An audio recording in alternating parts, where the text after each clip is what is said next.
No siempre la historia cambia con un ejército, una revolución o un imperio. A veces cambia con una voz, con un hombre que, sin más armas que sus palabras, desafía siglos enteros de injusticia y logra que el mundo se detenga a escucharlo. Martin Luther King Jr. no nació poderoso, no nació rico, ni nació libre, al menos no completamente, en un país que aún no terminaba de aceptar que la libertad era un derecho universal y no un privilegio reservado para unos pocos. Su vida se desarrolló en un Estados Unidos dividido, fracturado por líneas invisibles, pero cortantes como cuchillas. La segregación racial. Y sin embargo, desde ese lugar de contradicciones, dolor y esperanza, surgió una de las voces más influyentes del siglo XX. Esta es la historia de cómo un niño, nacido en el corazón del sur, segregado, se convirtió en el líder moral más importante del mundo moderno.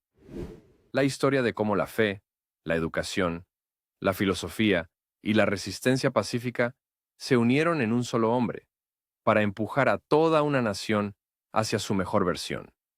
La historia de cómo un sueño sencillo, humano, profundamente americano, se transformó en una bandera universal. El nombre Martin Luther King Jr. hoy es sinónimo de justicia, igualdad y lucha pacífica. Pero muy pocos conocen la trayectoria completa de aquel joven pastor bautista que, durante apenas 39 años de vida, cambió el rumbo de un continente y dejó una huella que sigue resonando en la conciencia de la humanidad. El hombre conocido en la historia como Martin Luther King Jr. nació el 15 de enero de 1929 en la ciudad de Atlanta, Georgia, en una época en la que ser afroamericano en Estados Unidos significaba vivir en un sistema estructurado para mantenerte siempre un paso atrás. Una época marcada por las leyes de Jim Crow, un conjunto de normas que legalizaban la segregación racial y convertían la discriminación en una forma de vida institucionalizada. Atlanta era una ciudad grande, vibrante, pero profundamente dividida. Las calles estaban separadas racialmente: escuelas para blancos, escuelas para negros, hospitales para blancos, hospitales para negros, fuentes de agua para blancos, para negros. Incluso la democracia se fragmentaba, pues votar era un privilegio inaccesible para la mayoría de los afroamericanos. Pero la familia de Martin representaba algo distinto: un pequeño refugio de dignidad en medio de un sistema opresivo. Su padre, Michael King Sr., era pastor bautista en la Ebenezer Baptist Church, un hombre firme, disciplinado y profundamente respetado en la comunidad negra de Atlanta. Años después, adoptaría el nombre Martin Luther King, en honor al reformador alemán Martín Lutero, y su hijo heredaría ese nombre junto con una misión espiritual que aún no imaginaba. Su madre, Alberta Williams King, era una pianista y maestra dedicada, hija de un pastor igualmente influyente. Ella inculcó en su hijo no solo amor por la música, sino una profunda sensibilidad espiritual y emocional. Martin creció rodeado de sermones, himnos y reuniones comunitarias. Desde pequeño experimentó una mezcla peculiar. Por un lado, la protección de un hogar amoroso y culto. Por el otro, una sociedad hostil, decidida a recordarle su lugar secundario. A los 6 años, vivió su primera herida racial. Su mejor amigo, un niño blanco del vecindario, dejó de jugar con él porque sus padres prohibieron la relación. No podemos seguir siendo amigos. Mi mamá dice que tú eres negro, le dijo el niño. Años después, King recordaría ese momento como una ruptura, una grieta, que le permitió observar por primera vez el mundo real fuera del refugio familiar.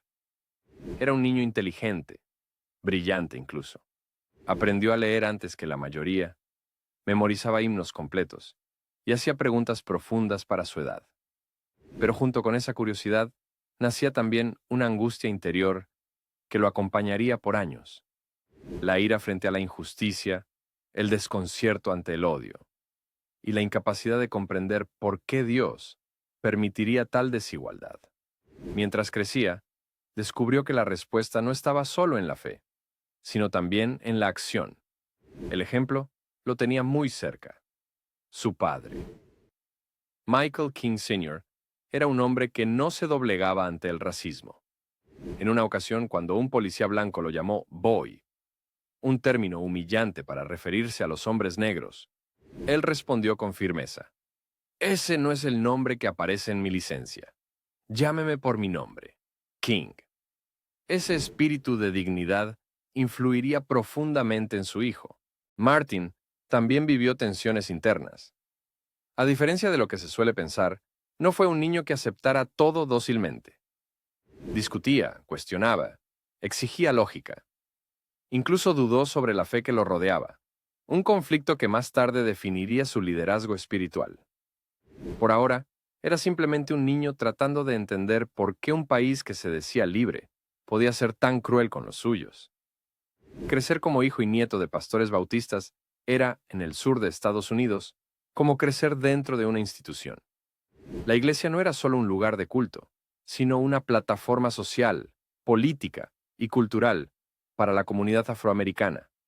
Allí se discutían temas de justicia, se repartían alimentos, se planificaban marchas y se construían redes de protección frente a la violencia racial. Desde pequeño, Martin escuchó a su padre denunciar el racismo desde el púlpito y llamar a su congregación a no aceptar la injusticia como un destino inamovible. Pero a diferencia de lo que muchos podrían imaginar, Martin no quería ser pastor. El apellido King llevaba consigo expectativas casi inevitables: continuar el legado pastoral. Sin embargo, él tenía otros intereses. Le gustaba leer filosofía. Lo fascinaban las ciencias sociales. Y a veces soñaba con una vida alejada del ministerio. No obstante, había algo en él que no podía escapar al llamado. King poseía un don natural para hablar. A los 14 años, participó en un concurso de oratoria sobre la segregación y ganó el primer premio. El tema de su discurso, el negro y la Constitución, fue la primera vez que usó su voz para denunciar la desigualdad. Fue también la primera vez que entendió algo: las palabras podían mover conciencias. Y en ese descubrimiento, pequeñito pero poderoso, nació la semilla de una misión que aún no sabía que le pertenecería. Para entender a Martin Luther King Jr., no basta con conocer su biografía. Es necesario comprender el escenario en el que nació, creció y comenzó a formar su conciencia moral. Porque King no emergió del vacío. Surgió del corazón de un sistema diseñado para oprimir.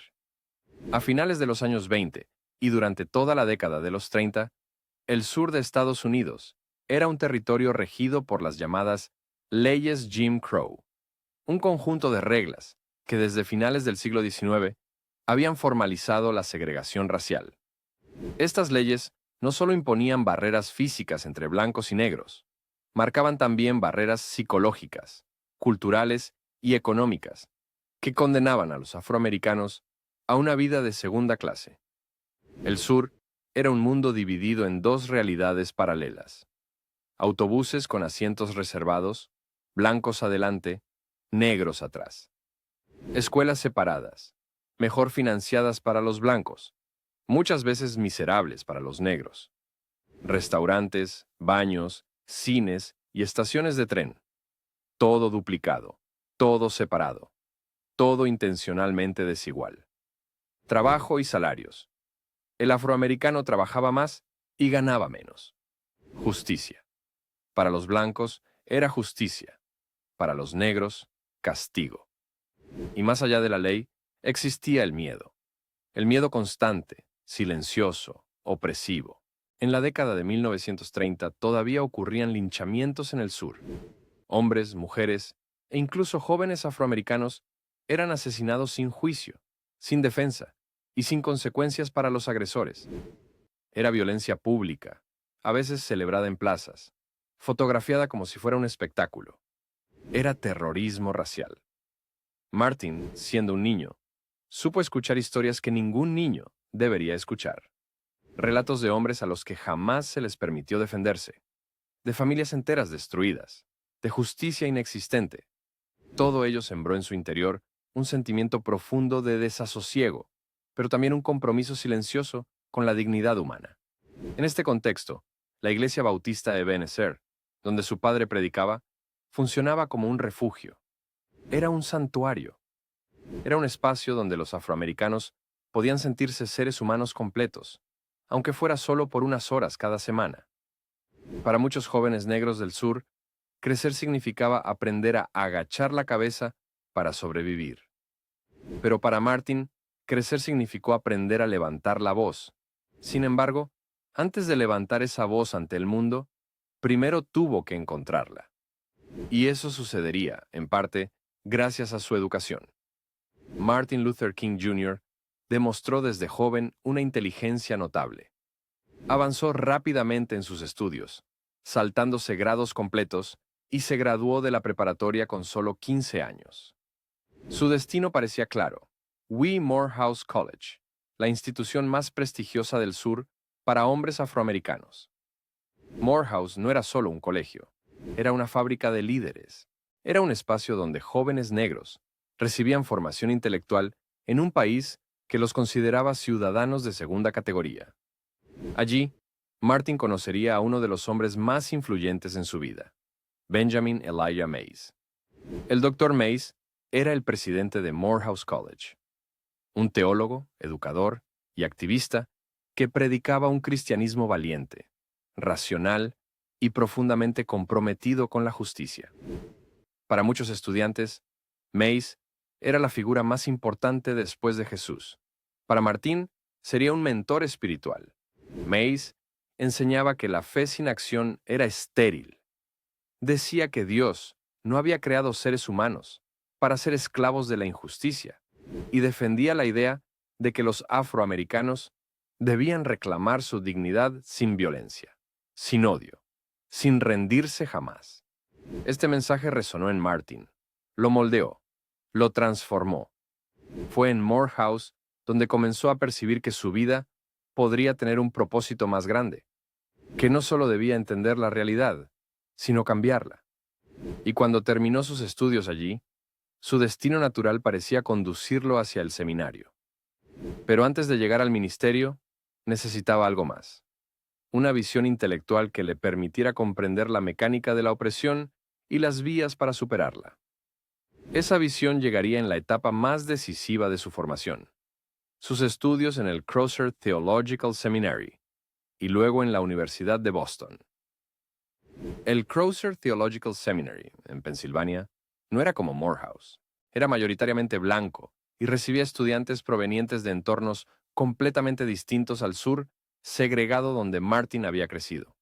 En Crozer, Martin se encontró con ideas que jamás había explorado profundamente: filosofía europea, teología moderna, crítica bíblica, ética social, pacifismo y, especialmente, las ideas de un hombre que marcaría profundamente su visión del mundo, Mahatma Gandhi.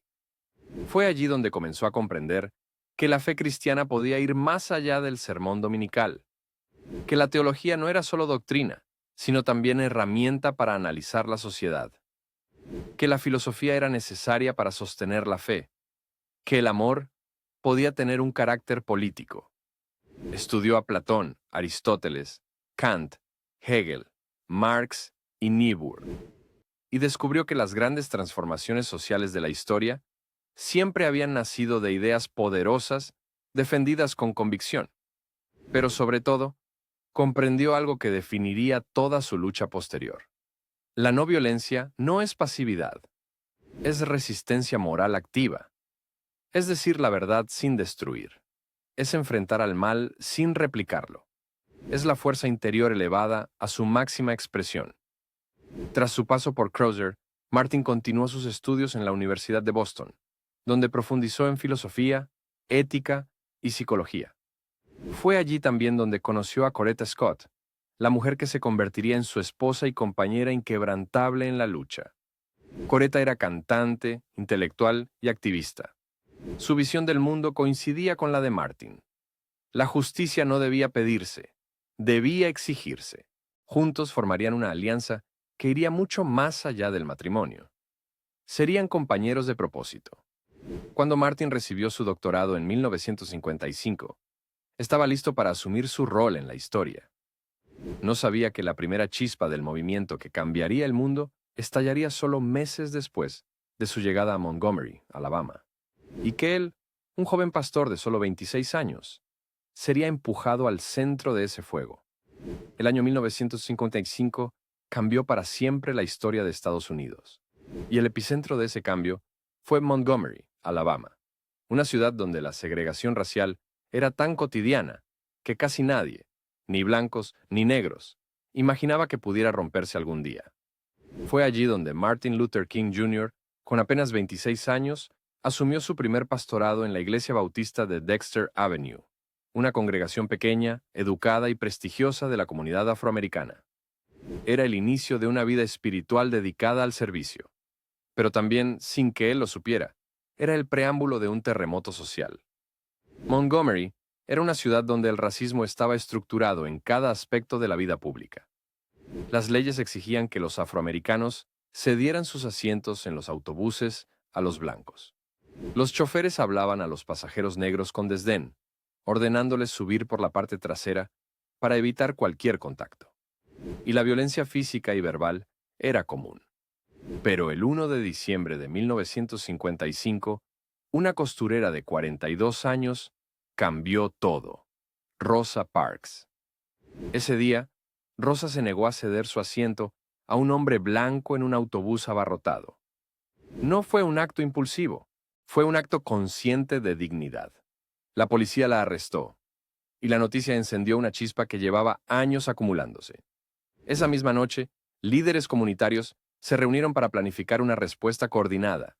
Entre ellos estaba un joven pastor recién llegado, respetuoso, educado, brillante, pero aún desconocido para la mayoría. Su nombre, Martin Luther King Jr. Cuando la comunidad afroamericana decidió convocar un boicot masivo del transporte público, necesitaban un portavoz, alguien con credibilidad moral, alguien que pudiera representar a miles sin ceder al odio, alguien capaz de convertir la indignación en movimiento. Eligieron a Martin. Aquella decisión cambiaría no solo su vida, sino también el destino del país. El 5 de diciembre de 1955, en una iglesia repleta de más de 5,000 personas, muchas de ellas afuera, escuchando desde las ventanas, Martin se levantó para pronunciar su primer gran discurso público. Tenía 26 años. No llevaba ni un año en Montgomery. Aún así, su voz parecía haber sido moldeada para ese momento. Estamos cansados de tener que levantarnos para ceder nuestros asientos. Estamos cansados del trato degradante. Pero, sobre todo, estamos cansados de ser ciudadanos de segunda clase. Luego añadió una frase que definiría todo su liderazgo. No usaremos la violencia, porque la violencia solo crea más problemas de los que resuelve. Esa noche, Montgomery encontró su líder, y Martin encontró su misión. El boicot a los autobuses duró 381 días. Más de un año caminando bajo la lluvia, bajo el sol, bajo amenazas constantes. Los afroamericanos, que representaban el 75% de los pasajeros de los autobuses, simplemente dejaron de usar el transporte público. La ciudad entró en crisis. Los blancos buscaban rendir al movimiento mediante intimidación. Frontales de casas destruidos con bombas. Arrestos arbitrarios. Amenazas de muerte. La casa de Martin fue bombardeada en enero de 1956, mientras su esposa Coretta y su hija, recién nacida, estaban dentro. Milagrosamente, nadie resultó herido. En la calle, una multitud enfurecida quería vengarse, pero Martin salió a la puerta, aún temblando por la explosión, y dijo algo que dejó a todos paralizados. No respondan con violencia. Amemos a nuestros enemigos. Lo que buscamos es justicia, no destrucción. Fue entonces cuando muchos comprendieron que no era un líder común, era un líder moral. Finalmente, el 13 de noviembre de 1956, la Corte Suprema de Estados Unidos declaró ilegal la segregación en los autobuses de Montgomery. El boicot había triunfado. Martin había demostrado que la resistencia pacífica, aplicada con disciplina y fe, podía derribar leyes injustas. El país entero comenzó a mirar hacia Montgomery, y hacia el joven pastor que había dirigido una revolución sin levantar una sola arma. El triunfo en Montgomery convirtió a Martin Luther King Jr. en la figura central del emergente movimiento por los derechos civiles. En 1957, participó en la fundación de la Southern Christian Leadership Conference, SCLC, una organización creada para coordinar la lucha pacífica en todo el sur. Era el principio de algo mucho más grande, algo que ya no se limitaba a autobuses ni a una sola ciudad: la transformación moral de Estados Unidos. Martin viajó por todo el país, organizando marchas, predicando justicia y exigiendo igualdad. Pero cada paso hacia adelante provocaba también una reacción violenta. Las llamadas telefónicas con amenazas se volvieron parte de su rutina. Las cartas llenas de odio se apilaban en su escritorio. Los discursos incendiarios en su contra aumentaban, pero nada lo detenía. Martin creía en una verdad profunda: el amor es más fuerte que el odio. No como un ideal poético, sino como una herramienta política y espiritual. Su filosofía se convirtió en inspiración para miles. Hombres y mujeres, adultos y jóvenes, comenzaron a llenar las calles exigiendo lo que la Constitución les prometía, pero la sociedad les negaba: igualdad. El camino, sin embargo, sería cada vez más peligroso. Los próximos capítulos del documental narrarán la violencia brutal en Birmingham, la carta desde la cárcel, la marcha sobre Washington, el nacimiento del discurso I Have a Dream, el camino hacia la ley de derechos civiles Selma y el derecho al voto, la lucha contra la pobreza y la guerra, y el impacto global de su mensaje. Para Martin Luther King Jr., la no violencia no era simplemente una estrategia política, era una filosofía, un modo de vida, una convicción espiritual profundamente arraigada en su entendimiento del cristianismo y en las enseñanzas de Mahatma Gandhi. Muchos pensaban que la no violencia era sinónimo de pasividad. Para Martin era todo lo contrario. La no violencia requería más valor que la confrontación armada, más disciplina que la rebelión impulsiva y más resistencia que cualquier acto de fuerza. Su mensaje era claro: la violencia solo engendra más violencia. El amor es la única fuerza que puede transformar al enemigo en amigo. Pero esta filosofía no surgió de la nada. Fue el resultado de su formación intelectual y espiritual. En sus años como estudiante, Martin había estudiado a fondo la ética de Jesús, la teoría moral de Kant, el idealismo de Hegel y el método de resistencia pacífica de Gandhi. De todos ellos, tomó algo. De Jesús, el mandato de amar al prójimo. De Kant, la dignidad absoluta de toda persona. De Hegel, la dialéctica entre opresión y libertad. De Gandhi, la eficacia moral de la no cooperación con el mal. La síntesis de esas ideas dio forma a un principio central. La resistencia no violenta no busca humillar al adversario, sino despertarlo. Para Martin, cada acto de desobediencia civil debía revelar la injusticia, no profundizarla. La meta no era vencer al enemigo, sino convertirlo. No era destruir al opresor, sino liberar también su conciencia. Era una visión radical, tan radical que no todos los líderes afroamericanos de la época la compartían. A medida que el movimiento por los derechos civiles crecía, surgieron tensiones sobre el camino a seguir. Muchos jóvenes afroamericanos estaban cansados de poner la otra mejilla. El dolor acumulado, la violencia policial, los asesinatos sin castigo. Todo alimentaba la convicción de que la paciencia se estaba agotando. Líderes como Malcolm X y organizaciones como el emergente Black Power Movement defendían la idea de la autodefensa armada y la resistencia directa. Para ellos, la no violencia de King era insuficiente, incluso ingenua. Martin comprendía esa frustración. Él mismo sentía la indignación arder en el pecho cada vez que veía a un niño negro golpeado por un policía o a una familia expulsada de su hogar por motivos raciales. Pero creía firmemente que responder con violencia solo justificaba la narrativa del opresor. La no violencia, decía, era una forma de poder moral, un poder que transformaba la protesta en un espejo, Obligaba a la sociedad a verse a sí misma y enfrentar aquello que prefería ignorar. Y esta convicción tendría su prueba más grande en un escenario que pronto se convertiría en el epicentro del horror y de la valentía: Birmingham, Alabama. En 1963, Birmingham era considerada la ciudad más segregada de Estados Unidos. Su comisionado de seguridad pública, Bull Connor, era conocido por su brutalidad: perros policías, mangueras de agua a alta presión, arrestos masivos y violencia sin límites contra cualquiera que desafiara el orden racial. Precisamente por eso, Martin y la SCLC eligieron Birmingham para organizar una campaña de desobediencia civil que expusiera al mundo la crueldad del sistema. La estrategia era simple y audaz: marchas pacíficas, sentadas en comercios segregados, boicots, arrestos voluntarios. La meta: paralizar la ciudad económica y moralmente hasta forzar negociaciones. El resultado: una represión brutal. Cientos de manifestantes pacíficos fueron golpeados, encarcelados y atacados por perros. Las imágenes comenzaron a circular en periódicos de todo el país. Estados Unidos, y luego el mundo, empezó a ver lo que realmente ocurría en el sur. Martin sabía que la cárcel sería inevitable. Y así fue. El 12 de abril de 1963, Martin fue arrestado por participar en una manifestación sin permiso.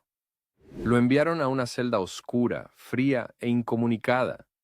Allí pasaría días en condiciones precarias, sin poder ver a su familia ni a sus aliados.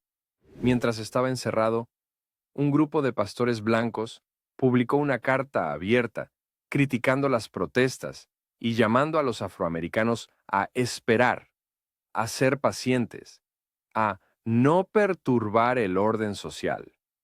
Esa carta despertó en Martin una respuesta que se convertiría en uno de los documentos más importantes de la lucha por los derechos civiles. Carta desde una cárcel de Birmingham. Escrita en los márgenes de periódicos, en pedazos de papel y en hojas que sus abogados sacaban clandestinamente, la carta fue una defensa brillante de la desobediencia civil. En ella, Martin escribió: la injusticia en cualquier lugar es una amenaza para la justicia en todas partes. Y también, la espera casi siempre significa nunca.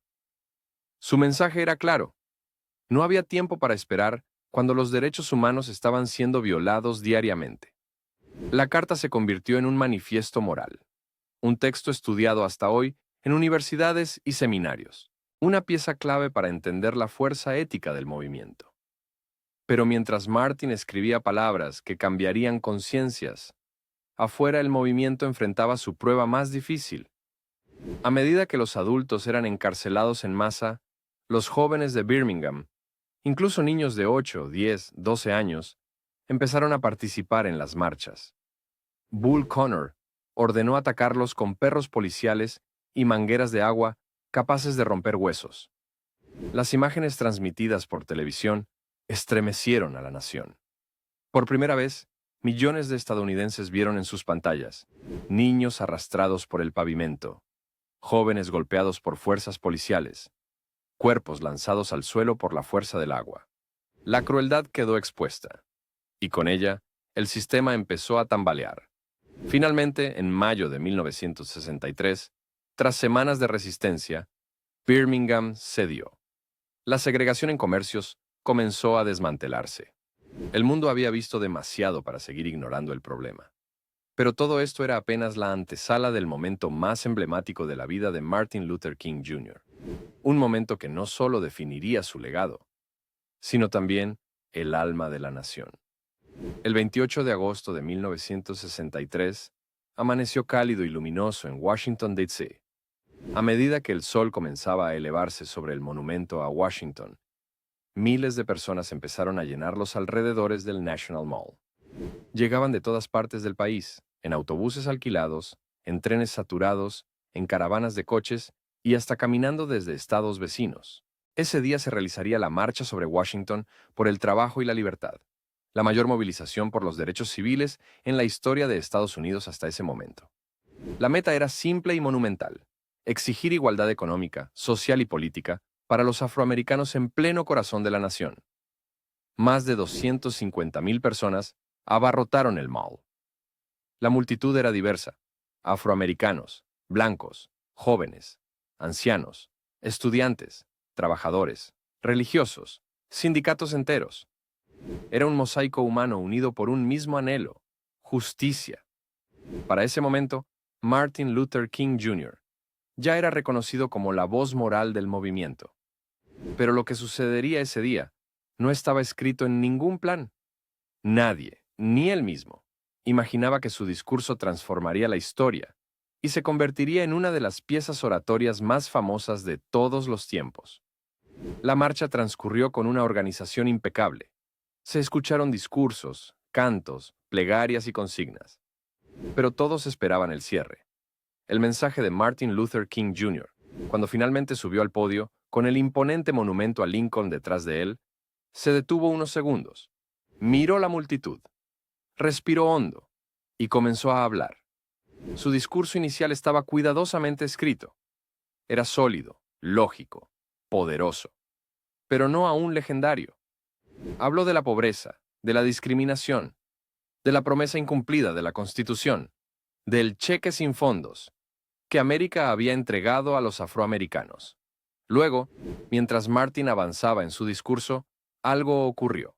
Desde el público, una voz familiar irrumpió con fuerza. La cantante de gospel Mahalia Jackson, amiga íntima de Martin, quien le había escuchado predicar en numerosas ocasiones, le gritó: «¡Háblales del sueño, Martin!». Era una frase que él había usado antes en sermones y discursos más íntimos. Era una idea que inspiraba y elevaba, pero no estaba en el guión de ese día. Martin hizo una pausa. Dejó los papeles a un lado, cambió el tono de su voz y dejó que fluyera lo que llevaba en el alma. «Yo tengo un sueño». Con esas palabras, improvisadas desde la profundidad de su convicción, la historia dio un giro definitivo. El discurso se elevó a una dimensión espiritual, poética, profética. Ya no hablaba a la multitud presente, sino al futuro, a generaciones que aún no habían nacido. Sueño que un día esta nación se levantará y vivirá el verdadero significado de su credo. Sostenemos que estas verdades son evidentes por sí mismas, que todos los hombres son creados iguales. La multitud rompió en aplausos. El aire se llenó de una fuerza indescriptible. Sueño que mis 4 hijos vivirán un día en una nación donde no serán juzgados por el color de su piel, sino por el contenido de su carácter.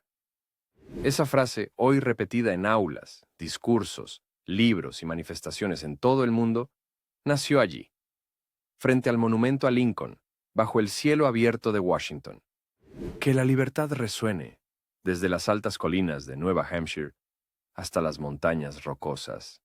Que resuene la libertad, que resuene la justicia, que resuene la igualdad. Cuando terminó, miles de personas lloraban. Aplausos interminables llenaron el aire. El momento quedó sellado en la memoria colectiva de una nación que, por un breve instante, pudo ver lo mejor de sí misma. I have a dream no fue solo un discurso, fue un punto de inflexión, una visión, una promesa moral. A partir de ese día, King dejó de ser únicamente un líder del sur. Se convirtió en un símbolo universal. Su voz cruzó fronteras. Inspiró movimientos en África, Asia, Europa y América Latina. Las imágenes de ese día hicieron que el resto del mundo observara a Estados Unidos con una exigencia moral: cumplir lo que predicaba. Pero a nivel interno, el impacto fue aún más profundo. El discurso presionó políticamente al Congreso y al presidente John F. Kennedy, acelerando la aprobación de la Ley de Derechos Civiles de 1964, que acabaría con la segregación legal en espacios públicos. Sin embargo, a medida que el movimiento avanzaba, también crecía la resistencia. Y para Martin, los años siguientes serían aún más peligrosos. El sueño había sido pronunciado. Ahora vendría el precio de intentar hacerlo realidad. Tras la marcha sobre Washington, Estados Unidos ya no podía ignorar la magnitud del problema racial. El discurso I have a dream había atravesado la conciencia de millones y había colocado al movimiento por los derechos civiles en el centro de la agenda nacional. Pero el triunfo moral no era suficiente. El país necesitaba leyes, necesitaba cambios estructurales, necesitaba que el sueño se tradujera en políticas concretas. Y ese camino, lento, tortuoso, sangriento, llevó inevitablemente a dos ciudades cuyos nombres quedarían grabados para siempre en la historia: Birmingham y Selma. Ambas serían escenarios cruciales en la lucha por los derechos civiles, pero Selma tendría un rol especial: ser el epicentro de la batalla por el derecho al voto. Aunque la marcha sobre Washington mostró al mundo lo mejor del movimiento, la respuesta adversa también se intensificó. Los ataques racistas aumentaron, las amenazas se multiplicaron, y el país entró en una etapa turbulenta. Solo semanas después del discurso de Martin, el 15 de septiembre de 1963, una bomba estalló en la iglesia bautista de la calle 16 en Birmingham. 4 niñas negras, Addie Mae Collins, Cynthia Wesley, Carol Robertson y Denise McNair, murieron en el ataque. Sus nombres se convirtieron en símbolo de la crueldad del racismo. Martin pronunció el discurso funerario, y su voz, quebrada por el dolor, dejó claro que el cambio ya no podía esperar. Pero el precio sería alto. En 1964, mientras la presión nacional exigía reformas, Martin fue elegido Premio Nobel de la Paz por su compromiso con la justicia mediante la no violencia. Tenía apenas 35 años, el galardonado más joven hasta ese momento. Pero la celebración no detuvo la violencia. La resistencia a la igualdad se estaba endureciendo, especialmente en una esfera fundamental: el derecho al voto.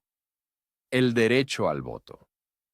Selma, Alabama, en la década de 1960, era una ciudad donde las desigualdades eran tan evidentes que se describían ellas solas. De 15,000 afroamericanos en edad de votar, solo 335 estaban registrados. Los exámenes de alfabetización eran manipulados para rechazar a casi todos los solicitantes negros. Las oficinas donde se registraba a los votantes solo atendían 2 días al mes. Quienes intentaban registrarse eran despedidos, perseguidos o agredidos. Para la comunidad negra de Selma, votar no era un derecho, era una misión casi imposible. Fue entonces cuando Martin y la SCLC decidieron enfocarse en Selma. No solo porque allí el problema era grave, sino porque el nivel de represión podía exponer, como Birmingham, la brutalidad del sistema al resto del país.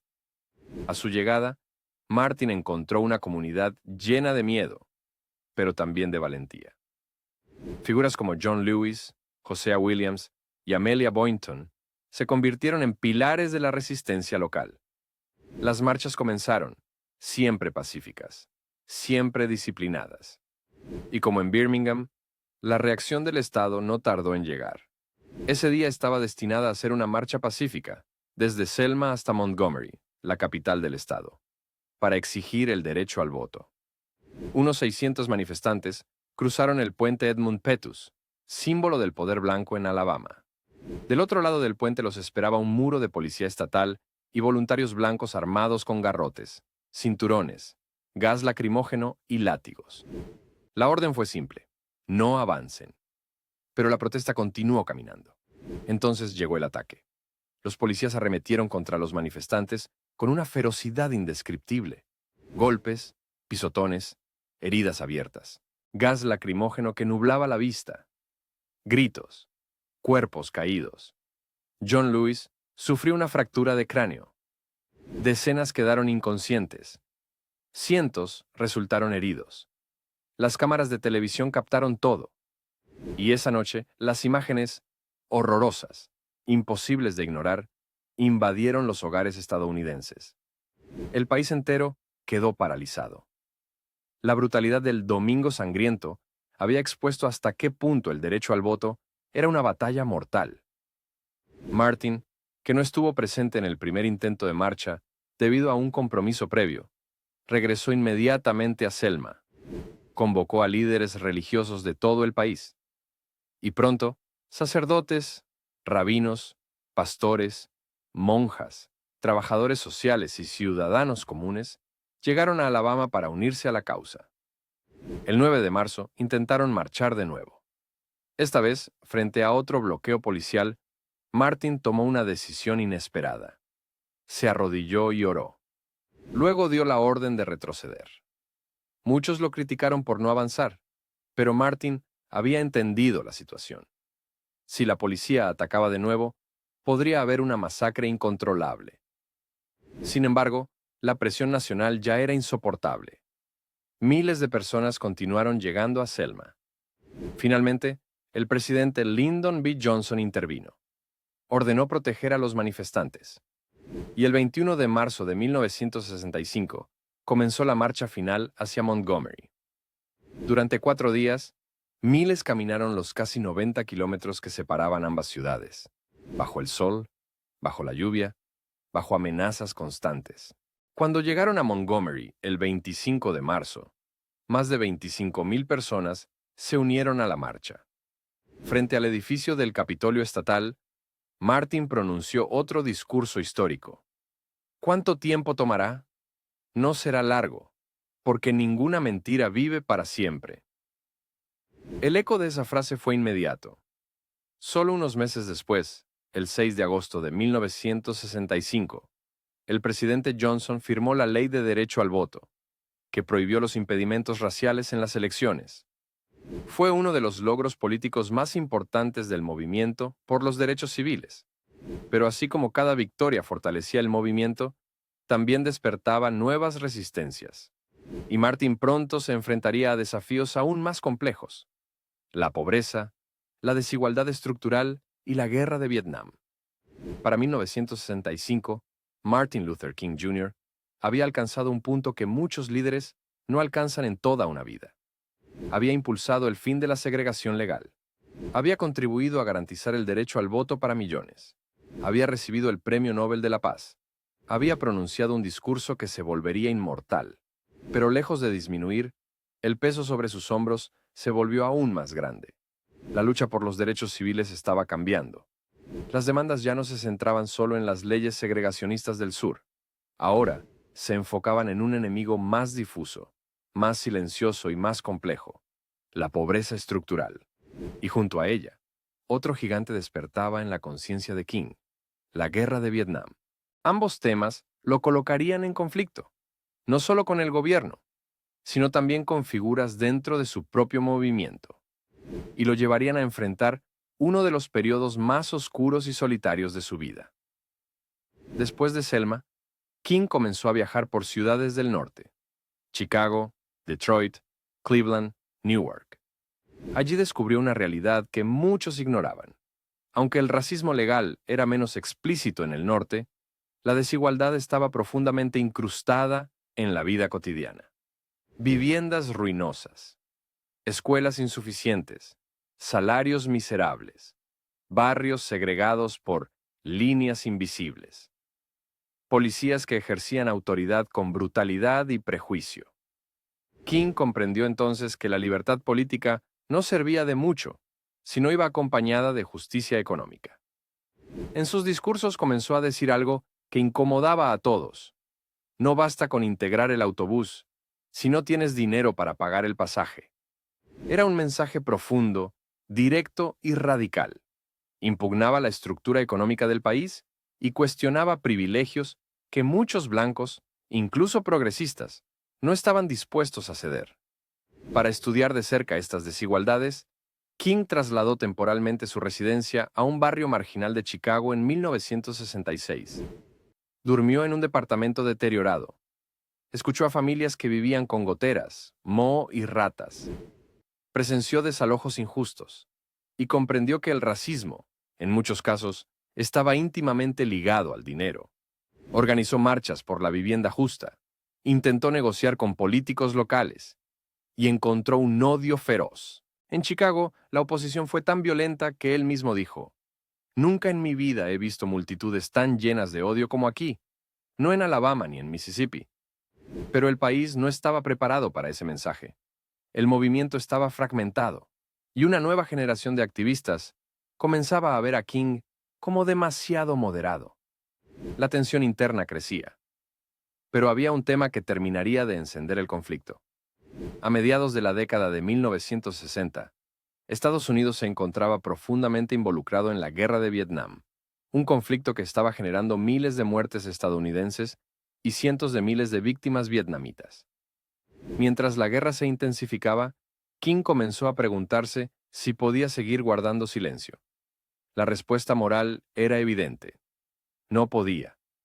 En 1967, en la iglesia Riverside de Nueva York, pronunció uno de los discursos más polémicos de su vida, más allá de Vietnam.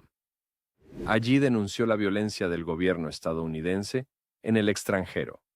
Criticó la hipocresía de gastar millones en guerra mientras millones de pobres morían en casa. Conectó el militarismo, el racismo y la pobreza como partes de un mismo sistema injusto. Sus palabras fueron tan directas que la Casa Blanca lo convirtió en enemigo público. El presidente Lyndon B. Johnson, quien había firmado la Ley de Derechos Civiles y la Ley de Derechos al Voto, cortó toda comunicación con él. Perdió donantes, perdió aliados, perdió apoyo mediático. Incluso líderes afroamericanos lo acusaron de dividir el movimiento y salirse del tema. Pero Martin respondía con firmeza: yo no puedo predicar no violencia a los pobres en Estados Unidos si guardo silencio ante la violencia de mi propio país en el extranjero. Su postura lo aisló. Su salud emocional comenzó a deteriorarse. Sufría agotamiento, insomnio y depresiones intermitentes. Pero no retrocedió. Lo que vino después sería su proyecto más ambicioso y el último de su vida.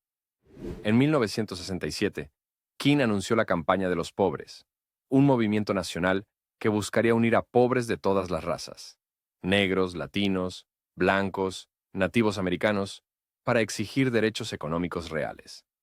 La idea era reunir a miles en Washington y presionar por salarios dignos, vivienda adecuada, programas sociales contra la pobreza, trabajo garantizado por el Estado, un ingreso básico para las familias más vulnerables.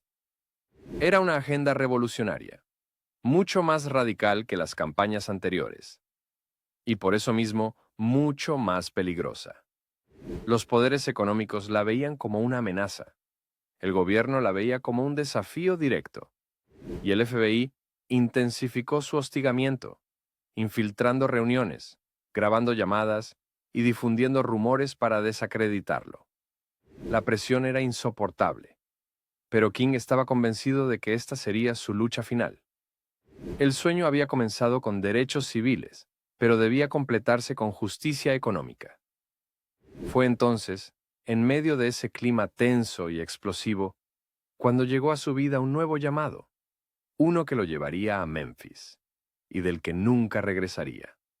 A comienzos de 1968, Martin Luther King Jr. se encontraba agotado física y emocionalmente. Cargaba sobre sus hombros el peso de 3 luchas simultáneas: la batalla por la igualdad racial, la denuncia contra la pobreza estructural, la oposición a la guerra de Vietnam. Recibía críticas desde todos los frentes. La prensa lo acusaba de extremista. Los más jóvenes del movimiento lo consideraban demasiado moderado. El gobierno lo clasificaba como una amenaza, y el FBI intensificaba su hostigamiento, interceptando llamadas, infiltrando reuniones y vigilando cada uno de sus pasos. En ese contexto tenso y hostil, una huelga en Memphis, Tennessee, llamó su atención. En Memphis, más de 1.300 trabajadores afroamericanos del servicio de recolección de basura habían iniciado una huelga en febrero de 1968. Sus motivos eran claros y brutales. Trabajaban en condiciones peligrosas. Ganaban salarios miserables. No tenían protección contra accidentes. Eran tratados como trabajadores desechables. El detonante había sido la muerte de 2 recolectores, Eckel Cole y Robert Walker, quienes fallecieron aplastados en un camión compactador porque, durante una tormenta, se habían refugiado dentro del vehículo. El sistema municipal se negó a compensar a las familias. Los trabajadores se declararon en huelga y llenaron las calles con pancartas que pronto se volverían icónicas. I am a man. Soy un hombre. No pedían privilegios, pedían dignidad. La lucha resonó profundamente con King. Era exactamente la clase de injusticia económica y racial que él había estado denunciando. Así que decidió viajar a Memphis. Cuando Martin llegó a la ciudad, la situación era explosiva. La policía atacaba a los manifestantes. Las huelgas crecían. El alcalde se negaba a negociar. La tensión racial era tan alta que bastaba una chispa para encender un incendio. King intentó liderar una marcha pacífica, pero el evento se descontroló. Grupos externos provocaron disturbios. La policía respondió con violencia, y una persona murió durante el caos. Fue un golpe devastador para Martin. Sintió que había fallado a su propia filosofía. Muchos le recomendaron retirarse, descansar, bajar el ritmo, pero él no estaba dispuesto a abandonar a los trabajadores ni a permitir que su legado se ensuciara por ese incidente. Regresó a Memphis días después para demostrar que la no violencia aún podía triunfar. Sería el viaje final. La noche del 3 de abril de 1968, Martin pronunció su último discurso en el Mason Temple de Memphis. Llegó cansado, con fiebre, con la voz gastada. Pero cuando subió al estrado, ocurrió algo misterioso. Pareció transformarse. No habló como un activista, ni como un político, ni siquiera como un pastor. Habló como un profeta. Ese discurso se conoce hoy como «He estado en la cima de la montaña». Sus palabras fueron inquietantemente premonitorias. Como cualquier hombre, me gustaría vivir una larga vida. La longevidad tiene su lugar. Pero ahora no me preocupa eso. Solo quiero hacer la voluntad de Dios. Él me ha permitido subir a la montaña. Y he visto la tierra prometida. Puede que yo no llegue allí con ustedes, pero esta noche quiero que sepan que nosotros, como pueblo, llegaremos a la tierra prometida. Cuando terminó, el público quedó en silencio. Muchos lloraron. Algunos sintieron que estaba despidiéndose. Al día siguiente, parecía de mejor ánimo. Se hospedaba en el Lorraine Motel, en el segundo piso. Mientras esperaba la cena y conversaba con sus amigos en el balcón, ocurrió lo inevitable. A las 6:01 p.m., un disparo resonó en el aire. La bala atravesó la mandíbula de King y dañó la médula espinal. Cayó al suelo. No pudo hablar. Sus amigos intentaban detener la sangre con toallas. Fue trasladado al hospital St. Joseph's, donde los médicos hicieron todo lo posible. A las 7:05 p.m. del 4 de abril de 1968, Martin Luther King Jr. fue declarado muerto. Tenía 39 años. La noticia se esparció como un rayo. Estados Unidos estalló en dolor, furia y desesperación. Más de 100 ciudades ardieron en protestas, incendios y disturbios. El país entero parecía romperse en dos. El sueño había perdido a su soñador, pero el pueblo aún tenía su voz. En el funeral, Coretta Scott King, con una dignidad indescriptible, encabezó la procesión junto a líderes del movimiento y miles de ciudadanos. El ataúd avanzó al ritmo de los himnos que Martin había cantado desde niño. Su cuerpo fue enterrado en Atlanta, en la ciudad que lo vio nacer. Pero su espíritu no fue enterrado. Su muerte no apagó su mensaje. Al contrario, lo convirtió en leyenda. Martin Luther King Jr. ya no pertenecía a una ciudad, a un movimiento, ni siquiera a un país. Pertenecía a la humanidad. El asesinato de Martin Luther King Jr. no solo apagó la vida de un hombre, abrió una herida profunda en el corazón de Estados Unidos. Pero como ocurre con las figuras verdaderamente grandes, su muerte no puso fin a su misión. Al contrario, la amplificó. Aquel disparo en Memphis no detuvo su marcha. La impulsó hacia adelante y transformó a Martin en un símbolo eterno de libertad, igualdad y dignidad humana. El 5 de abril de 1968, Estados Unidos amaneció distinto. La noticia del asesinato había desencadenado una ola de protestas, disturbios y levantamientos en más de 100 ciudades. Washington, D.C., Baltimore, Chicago y Kansas City ardían literalmente en llamas. Muchos líderes afroamericanos llamaron a la calma, recordando la filosofía de no violencia de King. Pero el dolor era profundo, demasiado profundo. El país entero comprendió que Martin no murió por un conflicto aislado, sino por una falla moral colectiva. Su muerte obligó a la nación a confrontar el racismo sistémico que había tratado de ignorar por generaciones. Fue en ese contexto que el Congreso, presionado moralmente por el sacrificio de King, aprobó unas semanas después la Ley de Vivienda Justa de 1968, que prohibía la discriminación racial en la compra y alquiler de viviendas, una de las últimas piezas legales del movimiento de derechos civiles. La lucha continuaba, pero el liderazgo espiritual había cambiado de manos. Coretta Scott King no fue solo la esposa de Martin, fue su compañera ideológica, su aliada en la lucha, su sostén en medio de presiones inimaginables. Después del asesinato, se negó a dejar que el legado de su esposo se diluyera. Tomó la antorcha y continuó la marcha. Dirigió protestas en Memphis, apenas días después de su muerte. Amplió la campaña de los pobres. Fundó el Centro King para el Cambio Social No Violento en Atlanta. Se convirtió en embajadora internacional de los derechos humanos. Defendió el reconocimiento de un día nacional en honor a Martin. Su voz se convirtió en una prolongación del mensaje de su esposo. Y sin ella, gran parte del legado institucional de King no habría sobrevivido. Con el tiempo, el mensaje de Martin Luther King Jr. trascendió mucho más allá de Estados Unidos. Inspiró movimientos contra el apartheid en Sudáfrica, revoluciones pacíficas en Europa del Este, procesos democráticos en América Latina, campañas de justicia social en Asia.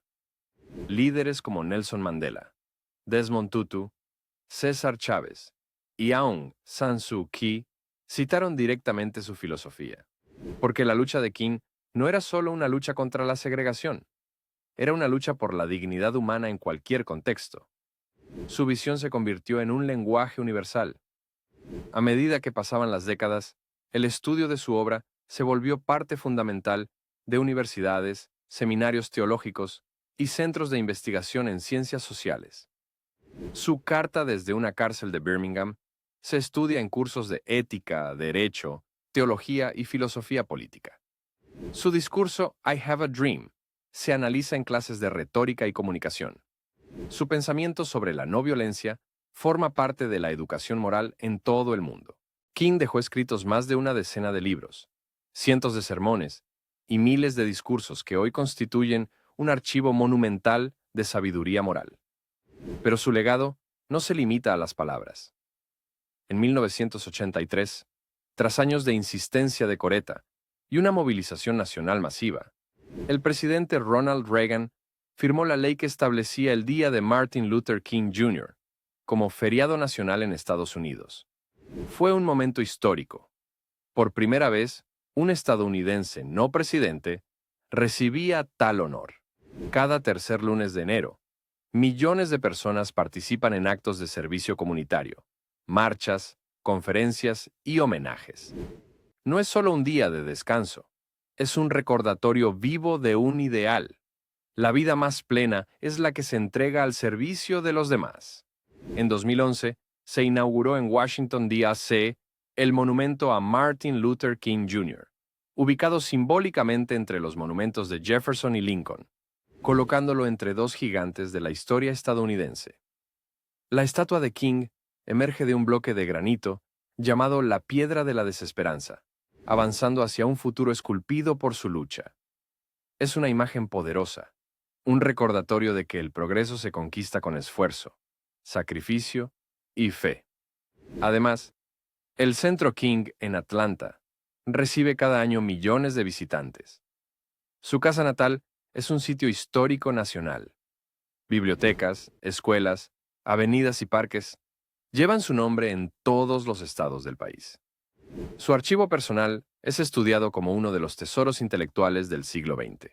La memoria de King se volvió parte del paisaje cultural de Estados Unidos. Pero, más allá de los monumentos, lo esencial es que su mensaje sigue vivo. Más de medio siglo después de su muerte, las luchas que él abanderó continúan. La desigualdad racial, la brutalidad policial, las brechas educativas, la discriminación económica, la violencia estructural. Su voz sigue llamando a la conciencia moral del mundo. Cada vez que un movimiento exige igualdad, justicia o dignidad, el espíritu de King está allí. Porque su legado no es solo histórico, es una tarea inacabada. Martin Luther King Jr. nos dejó una visión, un sueño, una ruta ética.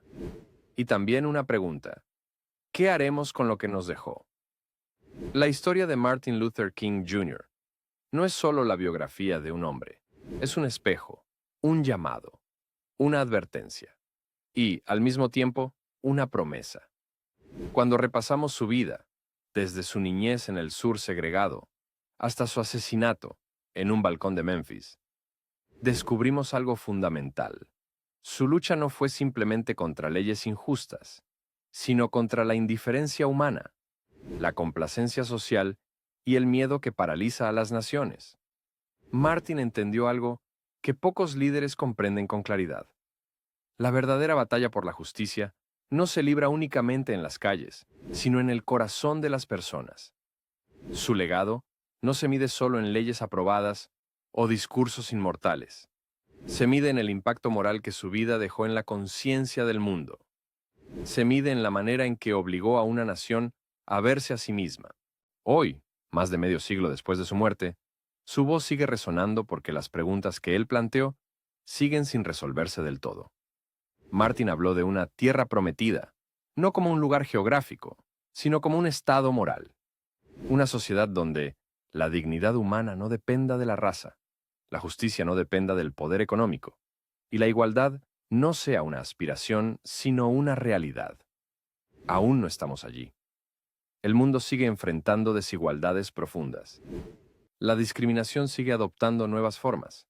La violencia sigue devastando familias y comunidades. La pobreza sigue atrapando a millones. Y el odio, a veces, parece reinventarse más rápido que la compasión. Pero el sueño no murió con su soñador. De Martin heredamos: 1. Una filosofía moral. La no violencia como camino para transformar la sociedad sin destruirla. 2. Un método político. La protesta pacífica como herramienta cívica legítima. 3. Un ideal universal. El contenido del carácter como medida de la humanidad. 4. Un modelo de liderazgo. Predicar con el ejemplo, incluso cuando ese ejemplo cuesta la vida. 5. Una invitación permanente. No esperar a que el cambio llegue, sino construirlo juntos. Cada vez que una persona en cualquier parte del mundo se levanta contra la injusticia, consciente o inconscientemente, está respondiendo al eco de King. Cada marcha por los derechos humanos, cada campaña a favor de la igualdad, cada movimiento que busca justicia sin violencia, está caminando sobre el sendero que él abrió. Martin Luther King Jr. no nos dejó un mapa completo, pero sí nos dejó el rumbo. La moral del universo se inclina hacia la justicia. Estas palabras no son una descripción pasiva del destino. Son un llamado a empujar la balanza, a no rendirse, a no callarse, a no aceptar el mal como parte natural del mundo. Al final de este viaje por su vida, la historia nos deja con preguntas que solo cada uno puede responder. ¿Qué haríamos nosotros si viviéramos la injusticia tan de cerca como él? ¿Qué estamos dispuestos a sacrificar para construir un mundo más justo? ¿Seguimos creyendo en el poder del amor como fuerza política? ¿Nos atrevemos a soñar, incluso cuando el sueño parece imposible? ¿Qué parte del camino incompleto de King estamos dispuestos a continuar? Porque la historia de Martin Luther King Jr. no se escribió para quedarse en los libros. Se escribió para seguir siendo vivida. Su vida, breve pero inmensa, nos recuerda que la grandeza humana no se mide por los años vividos, sino por el impacto que dejamos en la conciencia del mundo. Él nos enseñó algo esencial. Un sueño es un arma poderosa cuando se defiende con convicción, con amor y con valentía. Hoy, la responsabilidad de mantener vivo ese sueño no recae en un solo líder, recae en todos nosotros. El sueño sigue ahí, nos espera, nos llama. Y tal como dijo King, la oscuridad no puede expulsar a la oscuridad, solo la luz puede hacerlo. El odio no puede expulsar al odio, solo el amor puede hacerlo. La historia nos ha mostrado el camino. El resto depende de nosotros.